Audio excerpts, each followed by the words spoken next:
Bismillahirrahmanirrahim. Assalamualaikum warahmatullahi wabarakatuh. Perkenalkan, kami dari kelompok satu yang beranggotakan Elsa Aprilia Pratiwi, Olivia Aira Salsabila, Lola Fabiola, Faihan Firgan Saifur Rahman, Rosyanti, Sinta Nur Aulia, dan juga Tasya Nikma Maulana.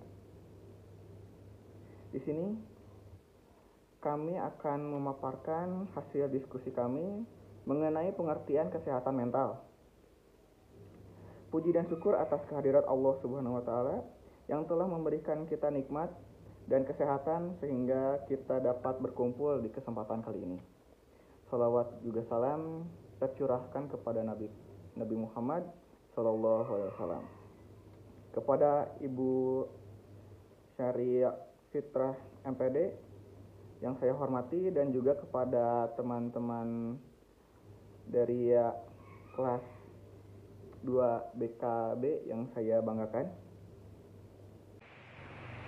Baiklah, untuk materi yang akan kita sampaikan, yang pertama ada pengertian mengenai kesehatan mental, yang kedua bagaimana karakteristik kesehatan mental, yang ketiga bagaimana kriteria kesehatan mental, yang keempat ada faktor-faktor kesehatan mental, dan yang terakhir ada implikasi BK dalam kesehatan mental. Untuk pemateri yang pertama, saya persilahkan. Saya Sinta Nur Aulia akan menyampaikan pengertian kesehatan mental. Dalam buku Mental Hygiene, kesehatan mental berkaitan dengan beberapa hal, yaitu yang pertama bagaimana seseorang memikirkan, merasakan, dan menjalani keseharian dalam kehidupan. Yang kedua, bagaimana seseorang memandang diri sendiri dan orang lain. Dan yang ketiga, bagaimana seseorang mengevaluasi berbagai alternatif solusi dan bagaimana mengambil keputusan terhadap keadaan yang dihadapi. Lalu ada pengertian kesehatan mental menurut para ahli. Yang pertama yaitu menurut Pipar dan Udan 2006. Kesehatan mental adalah suatu keadaan di mana seseorang tidak mengalami perasaan bersalah terhadap dirinya sendiri dan dapat menerima kekurangannya. Lalu yang kedua, menurut Frank, kesehatan mental adalah orang yang terus-menerus tumbuh, berkembang, dan matang dalam hidupnya, menerima tanggung jawab, menemukan penyesuaian dalam berpartisipasi dalam memelihara aturan sosial dan tindakan dalam budayanya.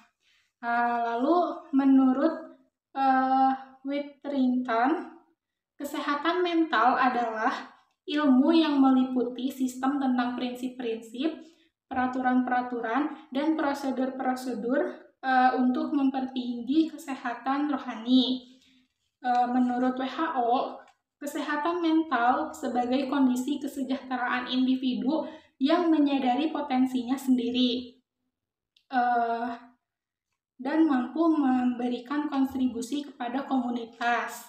Jadi, kesehatan mental itu adalah suatu kondisi seseorang yang memungkinkan berkembangnya semua aspek perkembangan, baik fisik, intelektual, dan emosional yang optimal, serta selaras dengan perkembangan orang lain. Sehat. Berikut ini merupakan ciri-ciri mental yang sehat menurut Yusuf 2011, yakni yang pertama ada terhindar dari gangguan jiwa. Terdapat dua kondisi kejiwaan yang terganggu berbeda satu sama lain menurut derajat, yaitu gangguan jiwa neuros dan gangguan jiwa psikos. Dan penyakit jiwa psikos. Nah, ada perbedaan di antara dua istilah tersebut. Pertama, neuros masih mengetahui dan merasakan kesukarannya atau merasakan apa yang membuatnya terganggu. Apa yang membuatnya terganggu dalam menjalani aktivitas sehari-hari. Sedangkan psikos tidak. Individu dengan psikos tidak mengetahui masalah atau kesulitan apa yang sedang dihadapinya. Kedua, kepribadian neuros tidak jauh dari realitas dan masih mampu hidup dalam realitas dan alam nyata pada umumnya, yaitu maksudnya individu dengan neuros masih bisa menjalani aktivitasnya sehari-hari. Dan sebaliknya, individu dengan penyakit jiwa atau psikos tidak dapat menjalani aktivitas sehari-hari secara normal atau eh, adanya gangguan. Nah, seperti itu. Selanjutnya yaitu ada mampu menyesuaikan diri. Penyesuaian diri adalah proses dalam memperoleh atau pemenuhan kebutuhan, sehingga individu mampu mengatasi stres, konflik, frustasi, serta masalah-masalah tertentu melalui alternatif atau cara-cara tertentu. Seseorang dapat dikatakan memiliki penyesuaian diri yang baik apabila ia mampu menyelesaikan masalahnya tanpa mengorbankan yang lain atau mampu mengatasi kesulitan dan permasalahannya secara wajar dan tidak merugikan pihak manapun. Lalu yang selanjutnya ada mampu memanfaatkan potensi secara maksimal. Nah, hal penting lainnya yang merupakan indikasi sehat secara mental adalah aktif individu mampu memanfaatkan kelebihannya, yaitu dengan cara mengeksplor potensi semaksimal mungkin.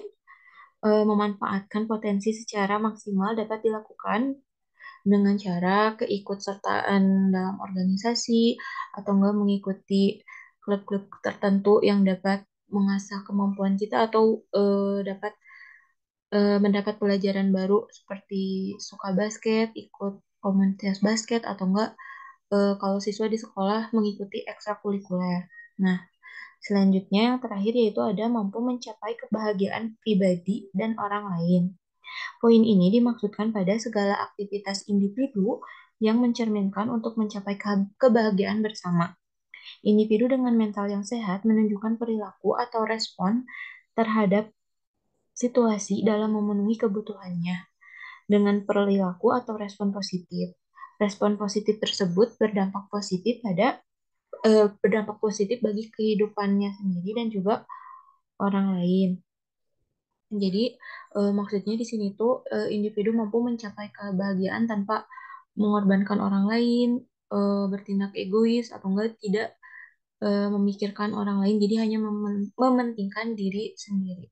Nah, cukup sekian penjelasan dari saya. Materi selanjutnya akan dilanjutkan oleh rekan kelompok saya. Terima kasih. Salsabila di sini akan menyampaikan kriteria kesehatan mental. Semil mengumpulkan beberapa kriteria dalam kesehatan mental yang dapat diuraikan sebagai berikut. 1. Efisien mental, yaitu penilaian kesehatan mental, gangguan gangguan emosional, neurotik, dan tidak ada hakikat sama sekali atau tidak memiliki kualitas. Yang kedua, penguasaan integrasi pikiran dan perilaku.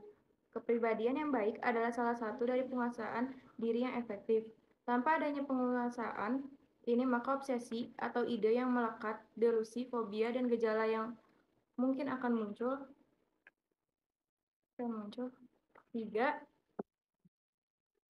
Ketiga, integrasi motif-motif dan pengendalian konflik atau frustasi. Konflik yang hebat bisa muncul apabila motif-motif tidak terintegrasi, menginginkan efeksi dan rasa aman yang tidak sama pada otonomi.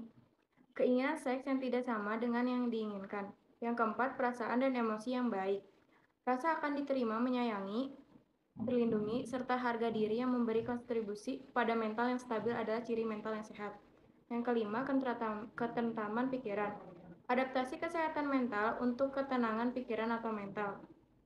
Keenam, perilaku yang sehat. Perilaku yang memiliki kesamaan dengan rasa seseorang untuk menjumpai kita dengan sifat-sifat seseorang yang tidak dapat beradaptasi. 7. Self-concept yang baik.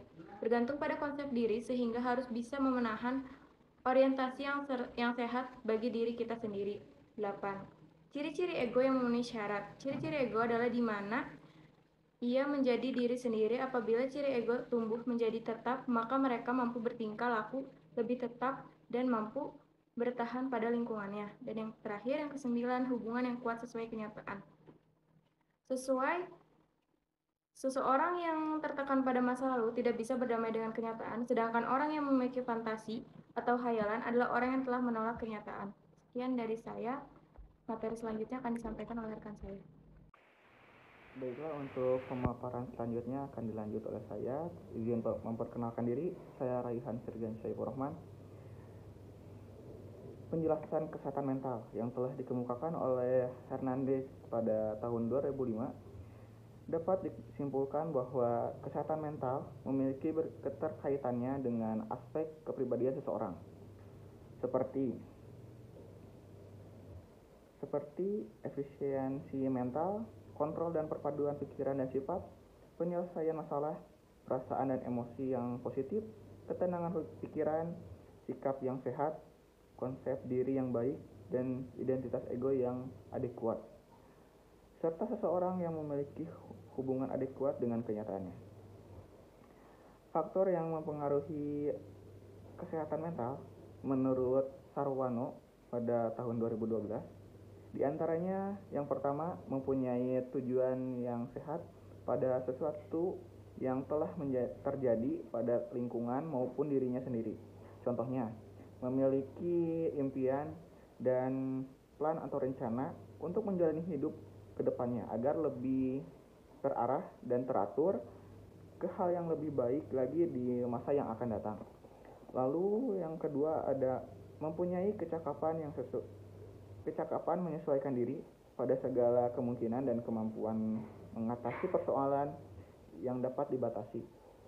Lalu yang terakhir ada percapaiannya tujuan sifat seseorang yang baik dan juga tidak merugikan lingkungan sekitarnya. Dari pernyataan tersebut dapat disimpulkan bahwa sifat orang yang sehatnya mental itu yaitu dengan keserasian fungsi-fungsi jiwa yang relatif sempurna, memiliki kemampuan maksimal untuk menghadapi dan mengatasi goncangan-goncangan pada hidupnya, lalu dapat menyesuaikan diri dengan baik terhadap diri sendiri maupun orang lain, dapat mengatasi kesulitan yang timbul dari berbagai faktor dalam kehidupan, tidak merugikan orang lain dan sekitarnya, bertanggung jawab, dapat mengungkapkan isi hati dengan baik dan bebas, dan juga tidak tergantung dengan orang lain. Mungkin cukup sekian pemaparan dari saya. Untuk materi selanjutnya kepada rekan saya persilahkan. Saya akan melanjutkan materi mengenai ciri orang yang memiliki mental yang tidak sehat. Nah, yang pertama itu perlu pelayanan kesehatan. Ini tuh bisa dilihat dari tingkah laku atau adanya perubahan tingkah laku orang tersebut yang tidak biasanya, sehingga kita atau orang tersebut itu perlu pelayanan kesehatan. Nah, yang kedua itu tidak dapat menyesuaikan diri terhadap masyarakat, dia tidak bisa berinteraksi, kemudian juga dia tidak bisa menyesuaikan dirinya sendiri.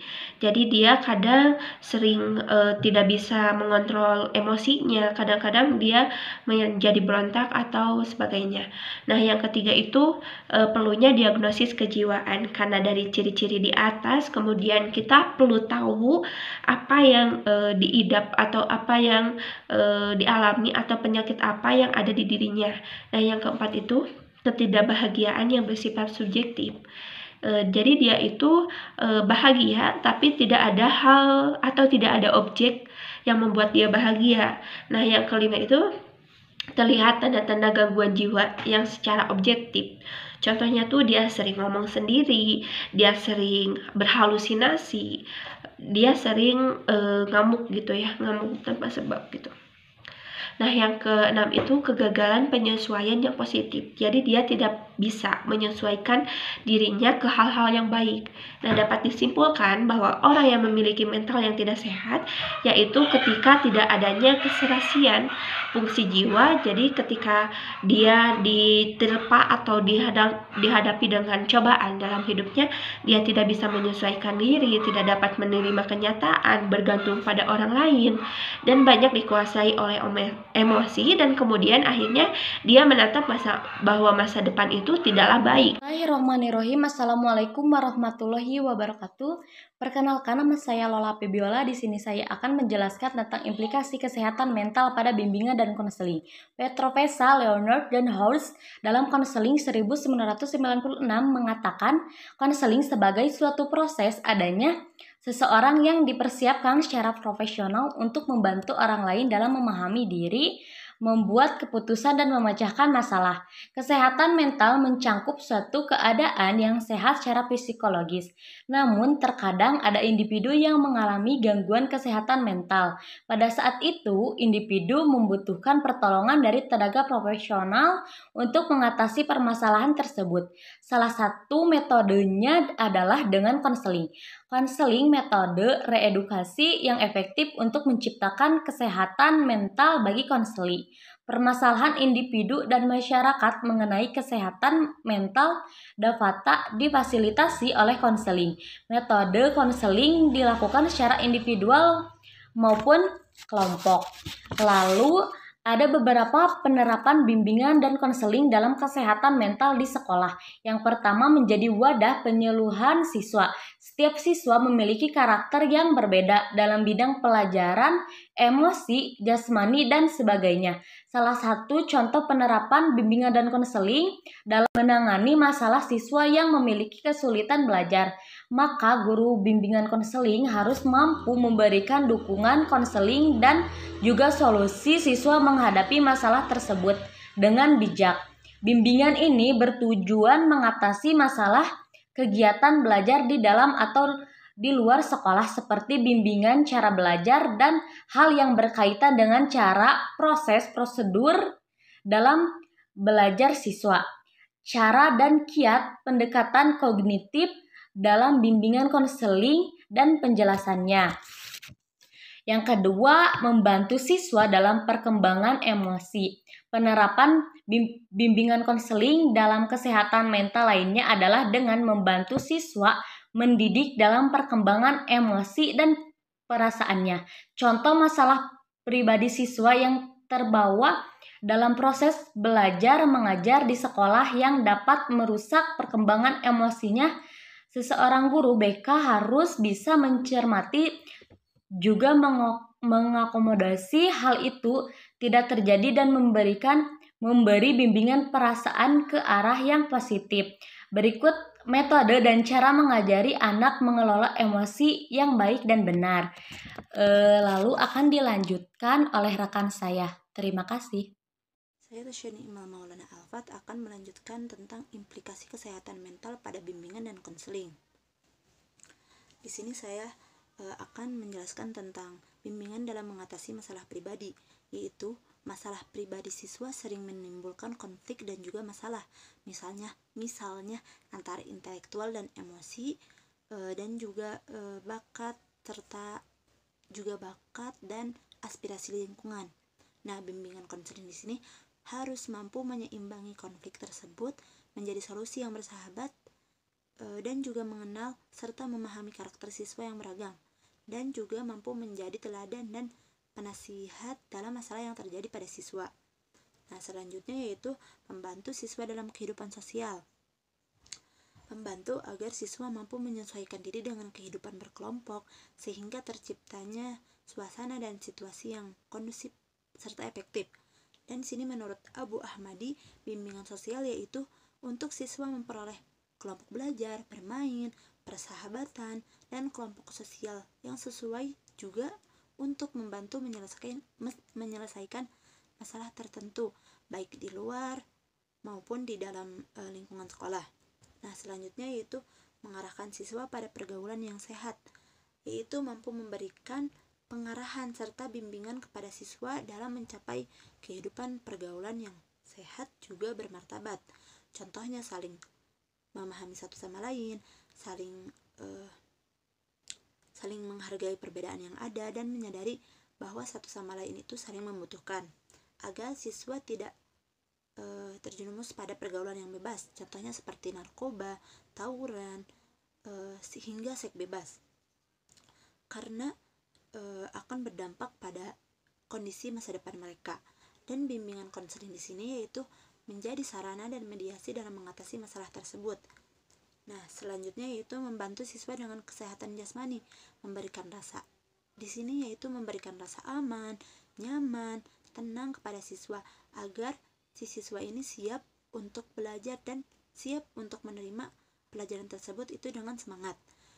Dan apabila guru dapat memahami karakter siswanya di sekolah, maka hubungan antara guru, siswa, sekolah akan menjadi harmonis dan akan bekerja sama dengan baik keduanya, dan menjadikan murid ini tidak sungkan untuk bercerita tentang masalah yang dihadapinya kepada gurunya.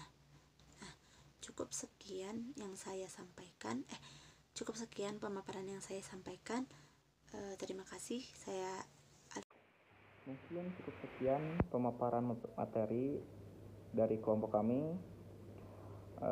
Mohon maaf bila ada kesalahan atau kekurangan ataupun salah-salah ucap yang tidak berkenan di hati teman-teman sekalian.